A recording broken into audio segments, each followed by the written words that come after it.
Number 1. When Jax first appears on screen, we see he already has his tail back. However, it's never mentioned during the episode, leaving it a complete mystery as to how he recovered it. Number 2. Among the weapons Caine offers the group, one stands out for being far more futuristic than the rest. It's none other than the railgun Uzi Dorman designed to kill the murder drones. Is this just a reference, or perhaps a hidden connection? Number 3. After Jax has his anxiety attack, we can see the words "chill fella" form in the condensation on the mirror. Many interpret this as an external entity sending a message to Jax, knowing he was on the verge of abstraction, while others believe it's Jax's own thoughts manifesting on the mirror. Number 4. Following the previous point, some fans initially thought the message said "Chill Felix," suggesting Jax's real name might be Felix. However, the shape of the supposed eye more closely resembles another L. Number 5. After leaving the bathroom, Jax can be seen walking in the same distinct way he does during the end credit sequence. Number 6. When Zubul gets angry and asks Caine if he wants to know what she really wants, she blurts out that she'd like to have sex. What's interesting is that in the novel the show draws inspiration from "I Have No Mouth and I Must Scream," the characters did engage in sexual relations, though the context was far from pleasant.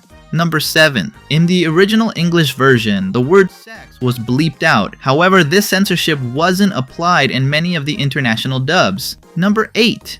At the beginning of the episode, Caine announces that the favorite character awards will be held at the end. This was a real event where fans could vote for their favorite character on Caine's official Wacky Watch website, with the results promised to be revealed in this episode. Number 9. This episode confirms why Pomni gave her turn to Ragatha in the softball game. She simply isn't a fan of sports and isn't enthusiastic about participating in it. Number 10. This is the episode where we see Caine glitch out and express more negative emotions or reactions than ever before, all triggered by Zubul's complaints and demands. For instance, when she mentions sex, he begins to glitch until he practically reboots. The more they complain, the more fed up he gets. Number 11. Adding to the previous point, this adventure was supposed to be one of the shortest yet, a simple trust-building exercise. But when Jax just shot Ragatha instead, Caine completely changed the game, declaring he didn't care anymore. This was likely because the cast hadn't accepted one of his adventures for a while, and seeing them do whatever they wanted, even after he toned it down, shattered his self-esteem. Number 12. I say Caine has self-esteem because at the end of the episode, we see that no one voted for him, not even a single vote. Ironically, this mirrors the real-world Wacky Watch poll where he also came in last. Upon discovering this, he glitches out again, ending the episode. Number 13. It's a small detail, but the way Caine's eyes change colors is very similar to the cover of the book I Have No Mouth and I Must Scream, where the face on the cover also has one blue and one red eye. This has led many to speculate that Caine will become a cold, cruel AI like M, the main antagonist of the book. Number 14. When Jax asks Caine for the instructions because he wasn't paying attention, Caine grabs Jax's head to force him to see them. The scene is very similar to when Vision uses his powers to force Ultron off the network in Avengers Age of Ultron, and has already inspired several memes. Number 15. For this adventure, the cast was split into 3 duos: Team Unmasked, Gangle and Zubul, Team Pew Pew, Ragatha and Kinger, and Team Bad Guys, Pomni and Jax. During the episode's promotion, you could vote for your favorite team on the Wacky Watch website. Number 16. The promotional art for Team Bad Guys showed Pomni holding an ear of corn. The only reference to this in the episode is when Pomni asks Jax why he's afraid of corn. He replies that its appearance disgusts him, looking like a cluster of small holes, leading Pomni to suggest he has trypophobia. Number 17. When the teens leave Caine alone, he pulls out some photographs. Fans initially thought these would be related to a teaser showing photos of the circus members, but they were actually pictures of the CNA offices. How Caine got them and why he's looking at them remains a mystery. Number 18. Speaking of CNA, Caine and Abel, has anyone else noticed that the name Abel sounds very similar to Bubble? Number 19. As a final hint about the company in this episode, some of the weapons, specifically the ones used by Jax and Pomni, are branded with the CNA company name. Number 20. Bubble acts as the cameraman in this episode, though he can barely stay afloat because the camera's so heavy. Interestingly, the brand on the camera, GSJ, is different from the CNA logo. The meaning of these letters is currently unknown. Number 21. In this episode, Kinger creates a golden butterfly out of thin air to help Ragatha recover the health she lost when Jax shot her. When Ragatha asks how he did it, he simply says he made it. This left many fans puzzled, and it's clear that Kinger is still hiding many secrets about the digital circus. Number 22. It's implied that his wife helped him learn how to create these bugs. While one might think of insect bugs, he's actually referring to system bugs or glitches that allow him to create objects. Number 23. When Jax is alone with Pomni, he explains his perspective on life in the circus. He says that while you evolve as a human, the best thing to do is accept the architect the digital world assigns you and just be a cartoon character. This explains why Jax frequently breaks the fourth wall, maintains a consistent personality, and hides his private life. He has left it behind to fully embrace his cartoon persona. Number 24. As Jax describes each member's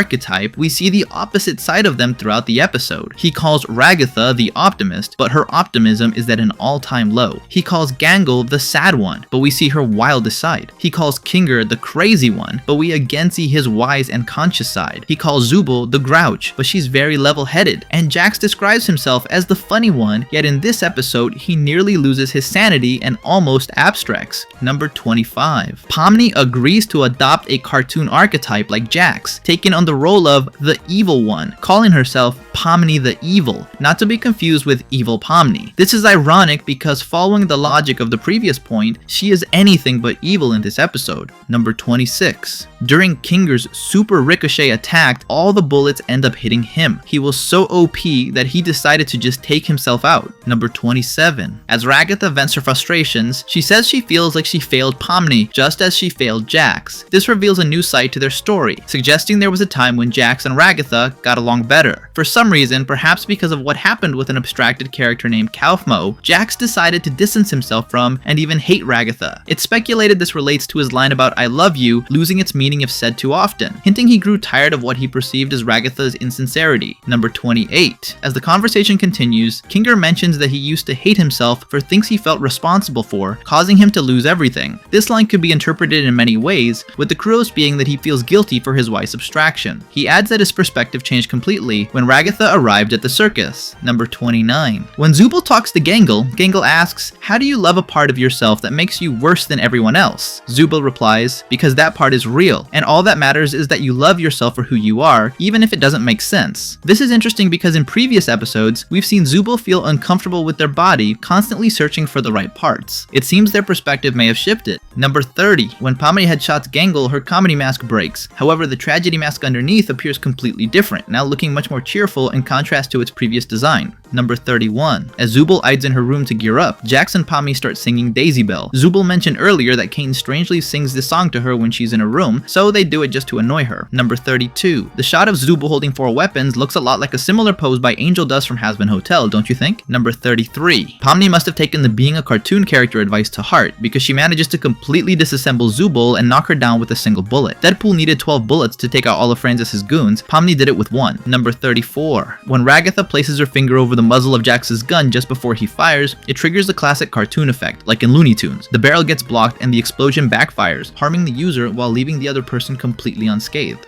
Number 35. When Zubul says goodbye, her original line is "see you on the flip side." In the Spanish dub, this was changed to a Terminator reference. Hasta la vista, baby. Number 36. Before Jax goes with Pomni to finish off Zubul, he glances at Kaufmo's door with a frown and a hint of anger. But when he looks at another character's door, he seems stunned, with his pupils shrinking, before snapping out of it. This is a typical reaction for Jax when he's trying to suppress his more sentimental side. Number 37.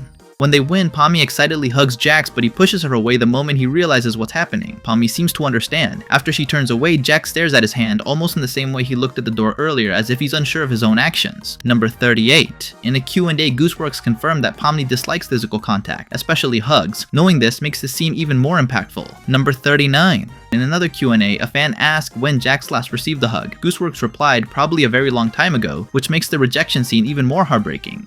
Number 40. When they start arguing, Jax misinterprets Pomni's concern as a romantic confession. He sarcastically remarks that people would love a token hetero couple, a nod to them being the most popular ship in the fandom. Number 41.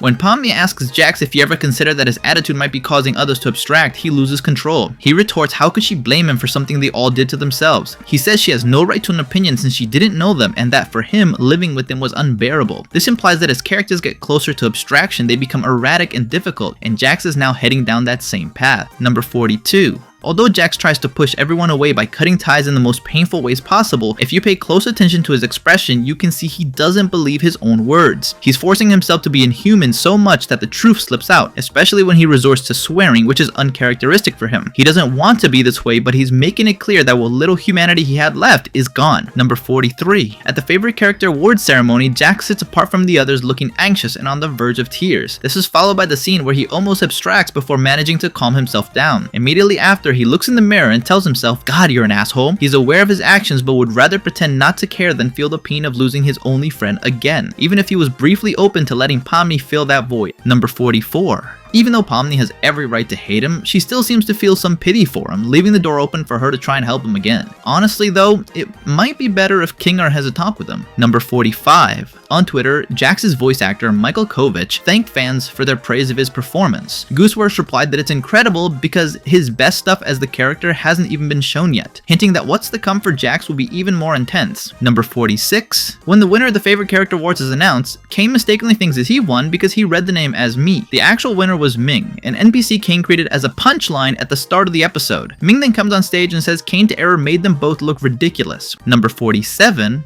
It appears the intended winner was actually Kinger, which is funny because the real world fan poll was a tight race between Jax and Pomni. Number 48. A plush toy of Pomni dressed as Jax was released. Curiously, it looks as if Pomni crawled inside Jax and is wearing him like a suit, similar to when Finn wears Jake as armor in Adventure Time. A short animation made to promote the plush confirmed this concept. Number 49. Even though Jax and Pomni's relationship took a hit in this episode, that didn't stop Glitch from pairing them up for merchandise. So thanks for thinking of the funny bunny shippers, Glitch. Number 50. Despite its 30-minute runtime, the episode was released faster than expected. Gooseworks confirmed in a live stream that they are focusing 100% on Digital Circus before moving on to their other project, Gaslight District. Extra fact, in the scene where Pomni and Jax are walking before they encounter Zubul, there's no dialogue in the original version. However, the Spanish dub invented a short conversation for this part. Extra fact 2. In a promotional image, Jax is seen discarding a photo of himself and Pomni from the adventure. However, he doesn't crumple it. Typically, in scenes depicting a broken friendship, the character would crush the photo. The fact that Jax just drops it might suggest something more complex.